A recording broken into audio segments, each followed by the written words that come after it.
समवृत्त अंतराल में किसी फलन का उच्चतम और निम्नतम मान ज्ञात करना। ठीक है, आज हम लोग ये सीखेंगे कि एक संवृत्त अंतराल मतलब हमें एक अंतराल दिया जाएगा और उस अंतराल के अकॉर्डिंग दिए हुए फलन का हम ज्ञात करेंगे उच्चतम और निम्नतम मान। इसके पहले भी हम लोगों ने उच्चतम और निम्नतम मान निकाला है, बट वह उच्चतम और निम्नतम मान दिए हुए अंतराल में हमने नहीं निकाला। राइट, डायरेक्ट एक फलन हमारे पास होता था और उस फलन के अकॉर्डिंग हम उस मान को निकाल रहे थे। बट अब क्या करेगा कि हमें एक अंतराल वो ऑलरेडी दे देगा और उसी अंतराल के बेस पे हमें उच्चतम और निम्नतम मान निकालना पड़ेगा। ठीक है, आइए क्वेश्चन से देखिए। क्वेश्चन हमारा है 39 देखिए। ओके, क्वेश्चन देखिए, लिखा है अंतराल 1-5, ध्यान से देख लीजिए। अंतराल 1-5 में fx बराबर 2x cube minus 15x square plus 36x plus 1। अंतराल 1-5 हो गया। fx बराबर 2x cube minus 15x square plus 36x plus 1 द्वारा प्रदत्त फलन के निरपेक्ष उच्चतम और निरपेक्ष निम्नतम मानों को ज्ञात कीजिए। समझ में आ गई? तो ऑलरेडी हमें बोला गया था हेडिंग में कि हमारे पास एक अंतराल होगा। देखिए यहाँ पे एक हमें अंतराल दे दिया गया। अब इस दिए हुए फलन का हमें निकालना है उच्चतम मान और निम्नतम मान। करेक्ट हो गया? इसके पहले जो हम लोगों ने क्वेश्चन सॉल्व किया उसमें ये अंतराल नहीं होता था इस टाइप से, ऐसे बस बोलता था फलन इतने का उच्चतम और निम्नतम मान बताइए, है ना। लेकिन उच्चतम और निम्नतम मान बताने से पहले उच्चतम और निम्नतम बिंदु हमसे पूछा जाता, उच्चिष्ट निम्निष्ट। ओके, चलिए डिफरेंस में आइए, करते क्या है, रूल वही रहेगा। एक बार हमें अवकलन कर लेना है इसका। तो 3 दुना के 6x स्क्वायर, 15 दुना के 30x प्लस 36। इसका कंपेयर किसे करना है? 0 से, चूंकि 6x square minus 30x plus 36 बराबर 0, इसलिए यहाँ से हम 6 कॉमन निकाल देंगे तो बचेगा x square minus 5x plus 6 बराबर 0। गुणनखंड कर लेंगे तो x माइनस 2 आएगा और x माइनस 3 आएगा। तो x का वैल्यू हो गया 2 और 3। x का वैल्यू क्या है? 2 और 3 है। जो हमें अंतराल देता है ना, उस अंतराल का तात्पर्य होता है कि जो x का वैल्यू हमारा आया है उसके बीच में आना चाहिए। तो देखिए x का वैल्यू कितना है? 2, 3। अंतराल कितना है? 1-5। तो क्या ये उसके बीच में नहीं है? है। मतलब ये बिंदु भी उसी बिंदु में शामिल हो गया। तो टोटल कितने पॉइंट हो गए? अब 4 पॉइंट हो गए, 2 यहाँ से और 2। अब इनको बारी बारी से रखिए और वैल्यू निकालिए। पहले हम निकालेंगे f1, मतलब यहाँ पर x है तो 1 अप कर दिए। तो जब 1 करेंगे तो यहाँ पे क्या आएगा? 2, 15, 36, 1। टोटल कितना हो गया बच्चा? 36 और 3 39। 39 में से निकाल दीजिए 10 तो बचा 29। 29 से निकालिए 5 तो बचा 24। अब फिर रखिए कितना? 2। सबको रखना है बारी बारी से। तो 8 हो जाएगा। 8 दूना के 16, 15 चौका 7, 36 दूना 72, 1। अब कितना हुआ? देखिए 72 आहाई 10 ले लीजिए, 82 आहाई 7, 87। 87 में से निकाल दीजिए 60 तो बचा 27। 89 हो गया। चलिए 29 बच गया। आप निकालिए 3 रखिए, 3। तो 3 यहाँ पे रखेंगे तो हो गया 27। 27 दूना 54 माइनस 3 तरीके 9।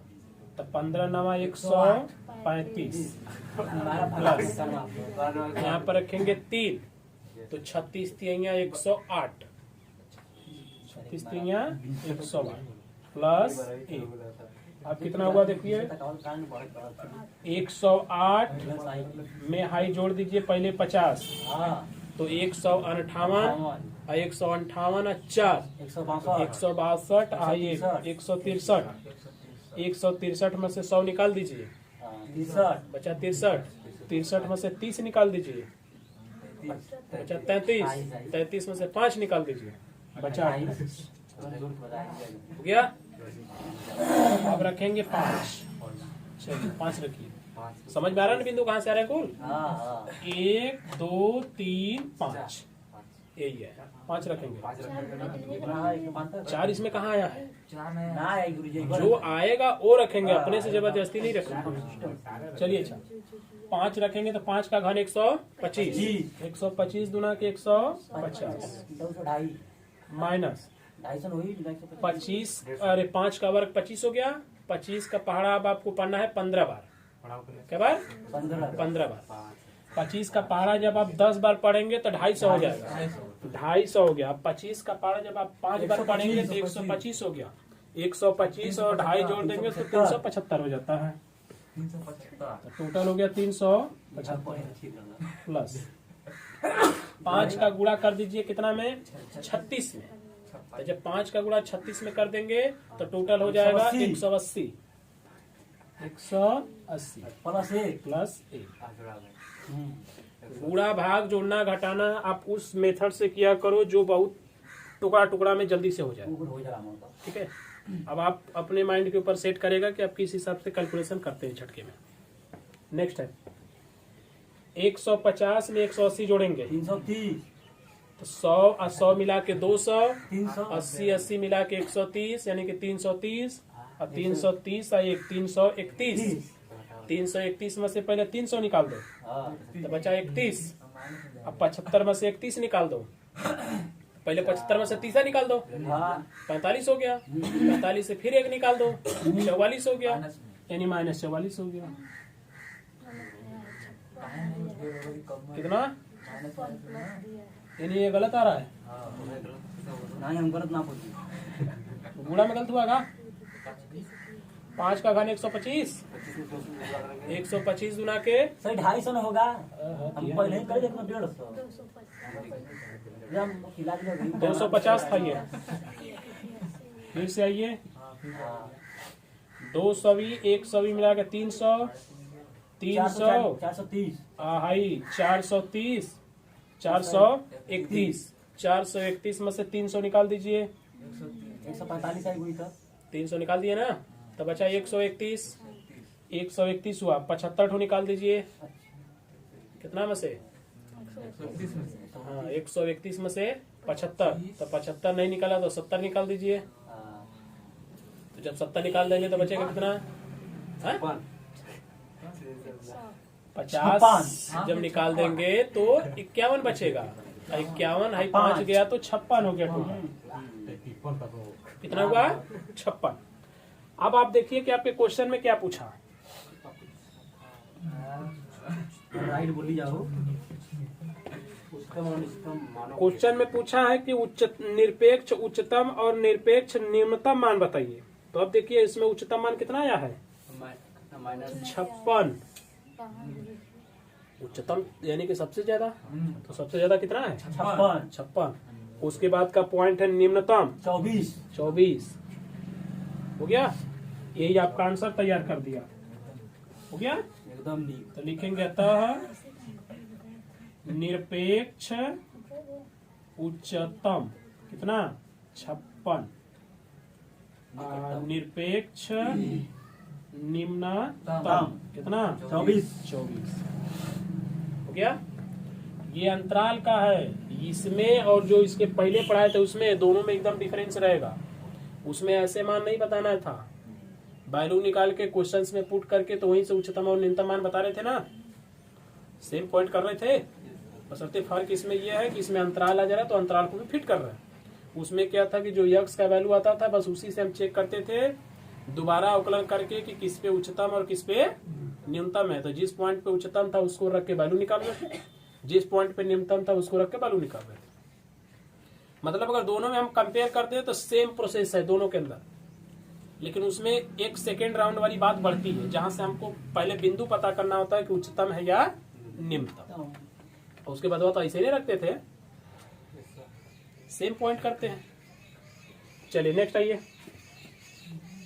Question number 40। क्वेश्चन में बोला गया f(x) is equal to 12x power है 4 बटा देखिए 3 माइनस ax घाते 1/3 क्या बचा x एप्सिलॉन माइनस 1 to 1 द्वारा प्रदत्त एक फलन f के निरपेक्ष उच्चतम और निरपेक्ष निम्नतम मान को ज्ञात कीजिए। चलिए ये ज्ञात करते हैं। सेम क्वेश्चन, एक बार अवकलन f(x) ये आ जाएगा पहले ना, तो 12 गुणे 4 बटा के 3 करेंगे तो 4 चौका 16 हो जाएगा। अब ये घात घट गया तो 1 बटा कितना बचा 3 माइनस 1 बटा 3 आएगा तो इसको काट के 2 कर देगा, यक्स का पावर घटा देंगे तो माइनस 2 बटा 3। ओके, अब चूंकि यहाँ पर हमको क्या फिट करना है 0 से कंपेयर करेंगे तो 16 यक्स का पावर 1 बटा के 3 माइनस 2 यक्स का पावर माइनस 2 बटा के 3 बराबर 0। दोनों में से 2 कॉमन निकाल के बोलेंगे उसको भेज दीजिए, कर दीजिए भैया आप कट पीट के खत्म हो जाओ। या दूसरा मेथड और भी है, कैसे, इसको टोटल उस तरह भेज दीजिए 16 यक्स का पावर 1 बटा के 3 बराबर 2 यक्स का पावर माइनस 2 बटा 3। 2 से इसको काट देंगे कै बार में 8 बार में, तो 8 यक्स घाते 1 बटा के हो गया 3 प्लस ये देखिए घात क्या है माइनस, तो उसको जब नीचे कर देंगे ना बाई में तो घात हो जाएगा प्लस, हो गया।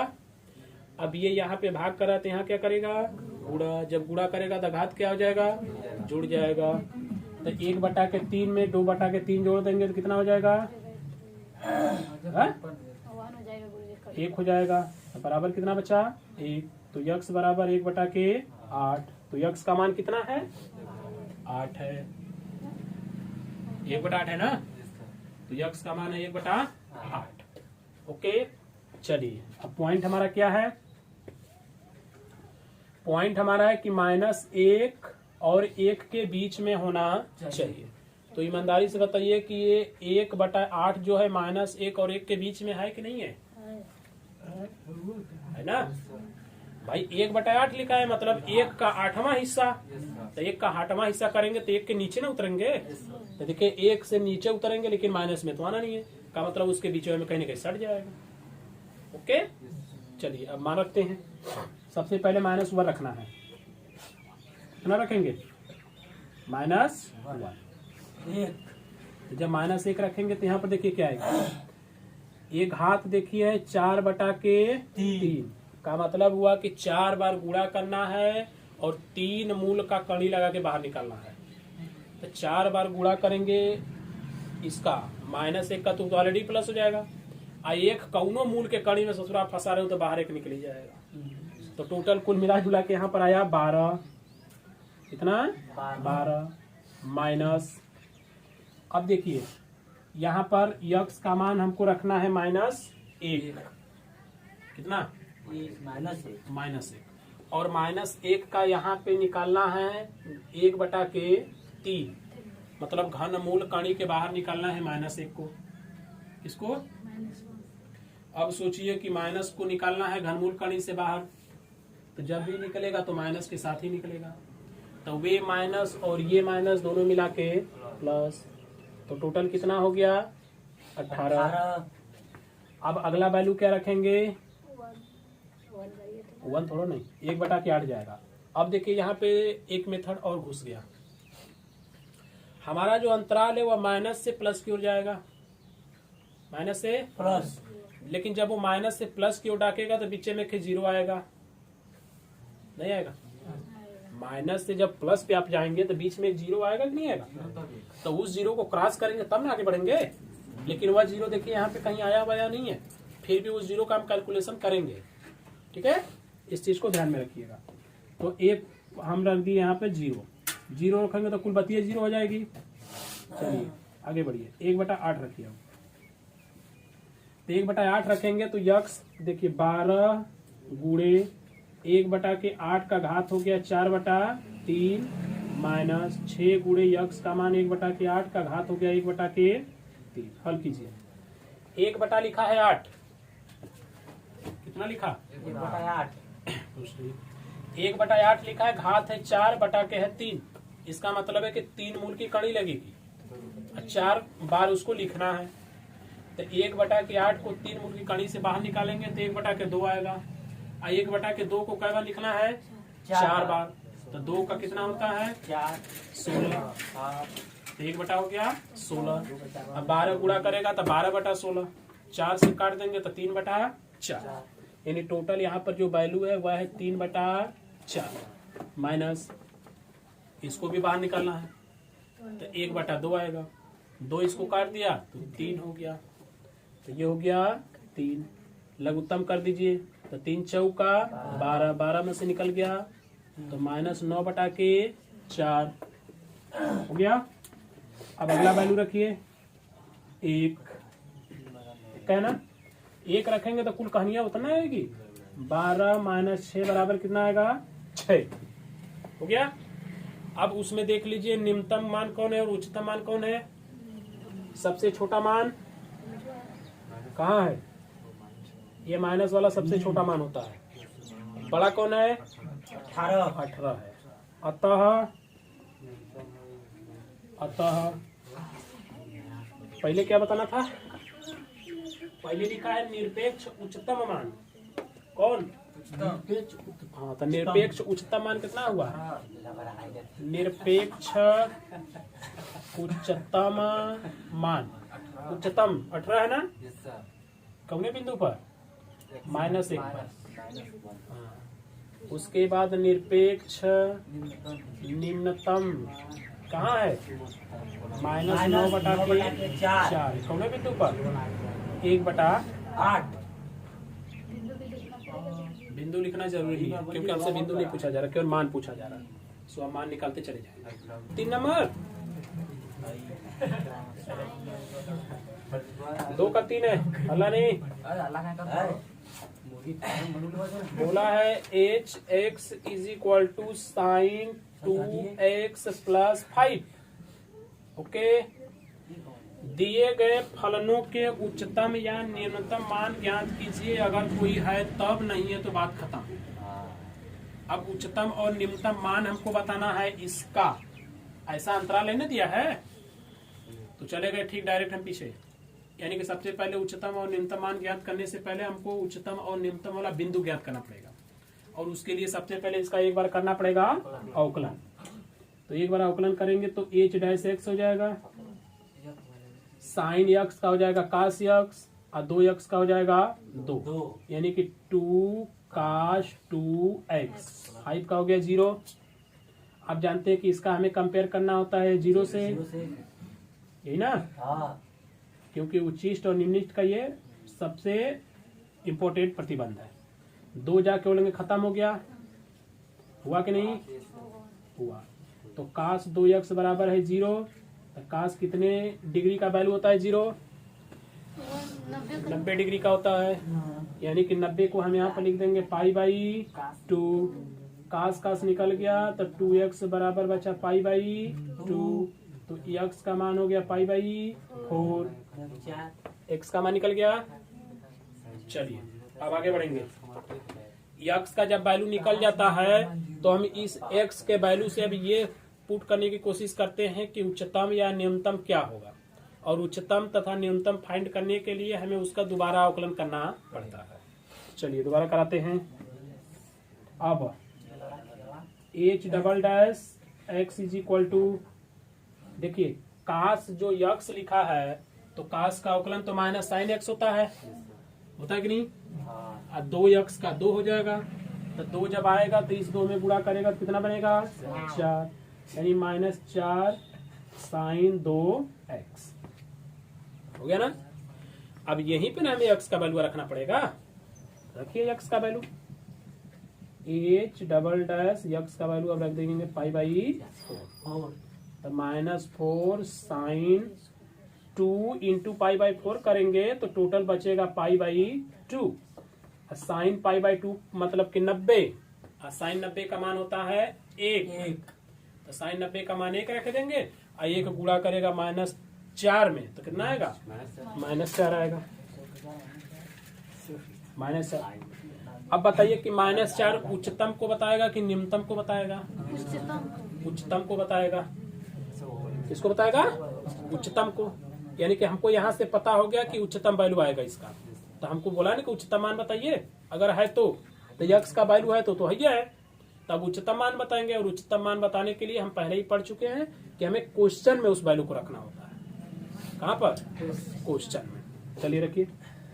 अब यहाँ पे हमने लिखा उच्चतम मान बराबर पाई बाई 4। देखिए रखेंगे एक्स का वैल्यू, तो ये हो गया साइन, यहाँ जब रखेंगे पाई बाई 4 तो कट के हो जाएगा pi by 2 plus 5। Pi by 2 मतलब साइन 90, साइन 90 का मान 1, तो 1 और प्लस 5 मिला के 6। ये हो गया आपका आंसर। हो गया।